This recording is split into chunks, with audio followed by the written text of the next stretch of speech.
we were talking, you were alluding to it, I think, before you began the talk. And I was just saying, for the benefit of the audience here, in doing such a deep study of his early years, what are things that stood out to you in terms of, things that have impacted you at a personal level? Not just in investing, but maybe, in any aspect. And if that question were put to you, what would stand out to you?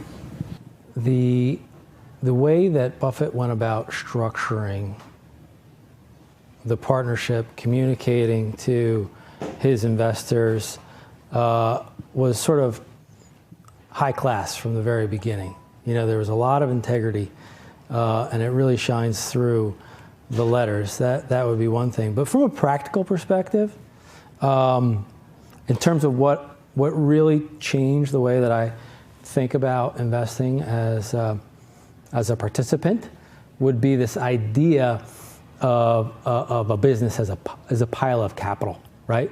So look to see where the assets are, right?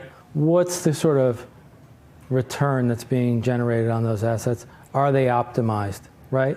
Look at the business as if you own the whole thing, right? Even though when you buy the security, you buy your proportional share. What is the whole thing worth, right? If you go to Yahoo Finance to look at a company, don't look at the share price, right? Look at the market cap, right? What's the whole business worth, right? And then, if I buy my fraction of the business, am I getting a discount, or am I overpaying? So, the fungibility of the capital, the idea that, business and investing is sort of very much, the difference between the two is sort of false, in a way. And then I guess the other thing would be to think long term, okay? So compound interest requires patience.